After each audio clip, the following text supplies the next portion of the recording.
What up, guys? Mad Scientist 7890 MVP Shear back again for this ridiculous amount of reviews we're doing here.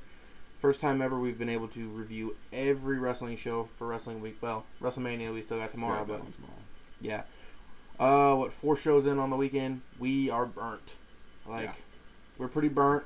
Pretty burnt out. Probably not going to watch anything wrestling related the rest of this night because I am just massively burnt out. Now it's not that the shows have been bad. It's just a couple of them have been disappointing. I mean, it's not that they've been like really, really bad to the point where like, you know, it just burnt because of that. It's burnt because we watched, what is he, 9, 12 hours worth of wrestling in the last day and a half. I would say that. Just flat out. So it's a lot to watch. It's a lot to do. Probably in the last day, actually.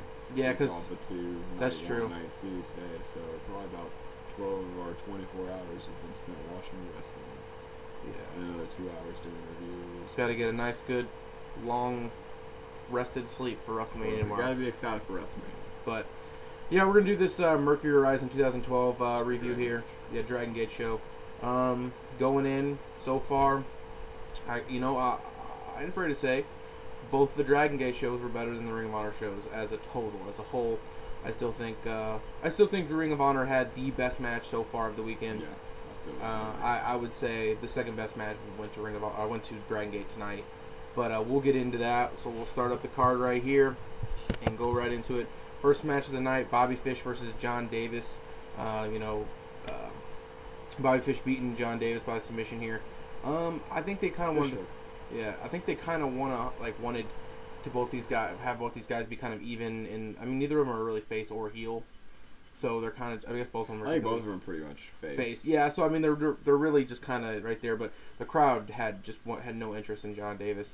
They really want to see Bobby Fish win here. They were hating on him. Yeah. Okay, match. He let him get to him a little bit. Yeah, let him get to him. He kept looking at the crowd. He's surprised that they were hating on him so much, but okay, match here. Nothing special. Just another kind of like, okay. Ring of Honor. Same kind of thing where it's basically just a basic subpar match. Except for it didn't have like just 700 million kickouts at the end. Like the heel hook was latched on one time and he tapped. So I mean, nice, solid, nothing really there. Next we got AR Fox defeating Arik Cannon via DQ. Yep. This was actually pretty good. I think I gave this 3 1/4. I thought this was pretty good. Yeah, this was good. AR Fox continues to impress. He impressed the whole weekend, and he's a guy that I just think is going to be huge just in the near future. I mean, I think this is the kind of guy like a Ring of Honor would need to look into picking up, especially after Dragon USA got another one of their talents later on in the show, which is probably the hugest surprise of the weekend so far. And I just marked like a little bitch, but Fox Cannon was going good, ended in a DQ. That didn't really hurt my enjoyment of the match too much. It probably would have actually went higher if it wouldn't have ended in DQ, but still a really solid match. Cannon did his stuff. Cannon actually looked pretty good in this, and a solid match. Like nothing really terribly important happening, but yeah, this was on its way to being pretty good. The DQ finish, I guess, made sense leading into the next match, but AR Fox looked great here. Cannon looked pretty good, and they kind of lead it in, really into the next match. But plus, overall, enjoyed it. Their big money feud with the Callihan is the AR Fox feud. Yeah, I think the Sabu. I mean, Sabu was in Dragon USA. Sabu was AR Fox's mentor. So, and Sami Callihan and AR Fox have had some violent matches before this. They didn't fight at all this weekend, but they're obviously still building towards another showdown between them two. So yeah. So we lead it in here to basically Callihan came out. He's the reason he got DQ'd through a chair, hit AR Fox, which led out to Sabu come out, and then brawl for a little while, and kind of John Davis came out and kind of got rid of the rest of DUF, and it basically was just Sabu and Callihan. This is exactly what I thought it was going to be. I thought it would have been a little bit better, but exactly what I thought, as in he pretty much Callihan beat the shit out of Sabu. He beat the shit out of him. He did all kinds of just nasty spots, real sloppy, just kind of just CZW style, just deathmatch kind of thing, and it just I didn't care for it really. Yeah, it was probably I guess the second worst match in the show, only because the other match was basically a little bit of a exaggerated squash. I had high expectations. The promos, I bought into the promos. Sometimes you just can't buy into the promos. This wasn't very good. It would not say that it was just terribly bad. I mean, it was okay for what it was, and I guess it serves somewhat of a purpose. But I think Callihan should have had a win there. I think that just looks dumb. But not really much to talk about. The next match we had was actually set up after the first match. Pac comes out to talk to the crowd. And Pac's like, Cima's not 100%. And, I just felt low-key last night. I've been thinking about what he said, and I'd love to do it again. And I know, he's already in a match. But if Cima's not 100%, you should just put me in the main event. And so, he gets put in the main event. Chuck Taylor comes out and says, he gets in the ring. Pac is like, I don't even want to be in the same ring with you. He leaves. Chuck Taylor's like, well, we're going to have a Kentucky Gentleman Invitational then if we're not have a Pac Invitational. And I can just have that match, whenever I want with whoever I want, blah, blah, blah. And so the next match, after Callihan and Sabu, it started out Samurai Del Sol and Lince Dorado. Lince Dorado came in there. They were going to just have like a lucha match. Chuck Taylor came out there and just beat them both down and said, the Kentucky Gentleman Invitational starts right now. Yeah. And then Cima and Rich Swann came out there and kind of run off Chuck Taylor. And Chuck Taylor was like, I hate you, Cima, and I hate luchadors. He's like, I hate Rich Swann. I definitely hate luchadors. And then El Generico, motherfucking El Generico's music hits. El Generico runs down there, throws Chuck Taylor in the ring. They all get in there. Everyone's like doing this, like rubbing their eyes and like making sure it's actually seriously El Generico, which is pretty cool. The match itself was great. El Generico getting the victory in a 6-man, just wild 6-man, just some crazy stuff. Samurai Del Sol just super impressed me this weekend. The guy is just a boss, just a high-flying genius. Generico coming out, just marked for that. Because I actually thought if Cima was really hurt, I thought they might have done El Generico and Ricochet, teaming him up from the PWG team. Then I was like, oh no, he's facing him, so it's not going to happen. I did not think of it at all tonight happening. And just the moment itself was just, I just marked like a little bitch, like I said. I was super fucking excited. This was great. I mean, it was a really good spot match here. They did a good job bringing Generico in, kind of keeping it a secret. There's been a lot of talk about it, possibly being night 1 that he would come in. But him coming in here and kind of filling that void for Pac in this match, making a lot of sense and getting the win here. Definitely hope to see Generico. He's not going to be in Ring of Honor. Absolutely, before I get on, the Ultimate Gate in this show has really upped my interest in Dragon Gate USA, especially since Generico's there, Loki's going to be there. A lot of great, young, hungry talent. That's one thing I don't see too much of in Ring of Honor. I get the feeling that a lot of their talent isn't just hungry to put on the best matches. They're just okay with some of them are just okay with putting on an okay match and getting a paycheck. And I feel like Dragon Gate USA has a lot better athletes too, like the Fox, the Swann. They got Generico as a great athlete. Yeah, in Ring of Honor. I think they both have great athletes. There's just something about the way that the company's being booked right now and the way everything's set up. It's just got this more of a just rugged kind of, I don't know, like I said before, like a Smoky Mountain Jim Cornette kind of style, and I'm not feeling it right now. So I may be leaning more towards watching a lot more Dragon Gate USA than Ring of Honor right now. I will say I think Dragon Gate USA right now is definitely the funner company. It was much easier for me to sit through this than it was to sit through either of the Ring of Honor. Yeah, like I said, we said before in the review of the Ring of Honor shows, it was kind of a chore to sit through, some of the early stuff to get to the main event stuff. But this for the most part had some entertaining stuff throughout, and it kept us drawn. I've been running on like 2.5 hours the last day and a half, so I almost was like falling asleep. But the final matches on here really kept me awake, so I think that's good. But we're gonna go on here. Another kind of impromptu match they threw on here. The Scene defeated Dos Bendejos, which I think means like something assholes. I don't know. I know Bendejos. It's 2 assholes, bro. Is it 2 assholes? Dos. Oh yeah, Dos. Dos is 2. 2 assholes. There we go. And one of them was named Bendejo. Yeah. That's funny. And then I forget the other one. Random. Cruz but came out here, Larry Dallas doing their kind of stripper, kind of sexy, weird thing again. Very awkward. I think his Facebook post was, "I'm about to go have sex and I've heard you in 5 minutes." That's very entertaining. His glasses looked fucking retarded. If you watch this video, you looked fucking retarded in your stupid ass glasses. I just want to let you know that. That's all I have to say about this match. Does nobody tell you how just retarded you look in that? You're our boy, Larry. You are, but you look fucking dumb. LD in the house. The hair didn't look as bad as I thought it was gonna be. The fucking glasses look just stupid as hell. But I'm sorry. Yeah, this match was not too much really to it. Kind of almost in the same mold of the match the night before kind of had, you know, a little bit more entertainment, but this had a little bit more action. I really can't remember what I rated it, 2.5, maybe two. Yeah, it was really low. But I mean, okay, kind of unneeded, but to kind of get the scene on there, they're kind of characters. It really seems like they're possibly leaning towards.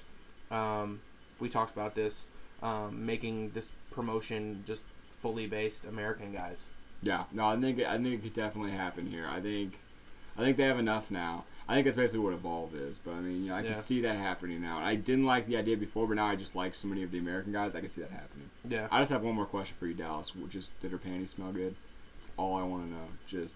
Just face, just down, just all up. He's not. Just smell like he's not fish. gonna watch this video. Just might smell like Bobby Fish. I'm gonna tell him to watch this video. I'm gonna tell him, and I'm gonna tell him to comment just in the comment section and like it and favorite it and subscribe. Next match. Match that I don't know why we both overlooked. I think we just both really overlooked this match. I overlooked it, and then I thought it was going to be really good, and then it just kind of fell in the middle.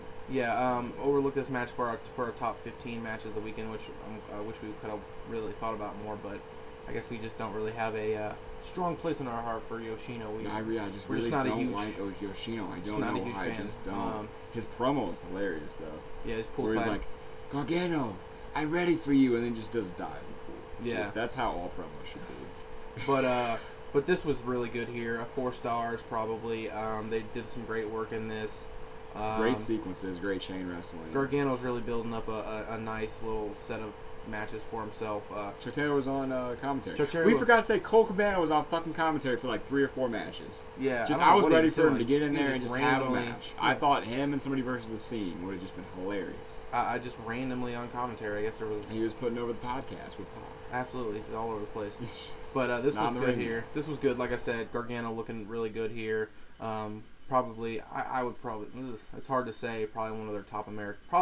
I'd probably say their top American guy. Maybe say Pac Ricochet is a Pac's British really, guy, so yeah. I would definitely say Gargano is probably their top American guy. I might say Ricochet just because he's been having more success in Japan. I really like the fact. I really actually like the commentary of this match. It was a big problem with Ring of Honor. Watching Ring of Honor, just the commentary just nauseated me. The commentary for this match though was pretty good. You know, Chuck Taylor was on commentary with Lynn Leonard. They definitely did a great job of getting over Yoshino. Arik Cannon was great on commentary. Yeah, he was in the main event. I actually thought he was going to ruin it, but he was hilarious. Anyways, but on this match, though, you know, they put up the fact that the Sol Naciente had, like, submitted, I guess, 17 guys in Dragon Gate USA, which they only had, like, 33, 34 shows right now, so that's, like, half the shows. And they were saying, you know, one, you know, he gets put in that, he's going to be done. And, you know, Chuck Taylor got over the good feud with Gargano. He didn't really say a whole bunch about it. He says Gargano's more serious now, which... You know, isn't that what you should be? I don't know where he's going there. He also wrestled no shoes. Just looked like just Necro Butcher, just a small Necro Butcher. Just no boots. You said that you thought he was going to be just the Kevin Steen of just Dragon Gate USA. It seems like that he's really just going to play this I don't give a shit kind of storyline. I think he's a loner. He's a total loner. And he's going to... And I think the stuff he's going to continue to act heel, but I think eventually the stuff he's going to do is just going to end up being just absolutely so hilarious and so genius. People are just going to start getting behind him. I think it was about time to split these guys up because, you know, they put them together as a team or as a faction so that they could get over in a group of Japanese guys.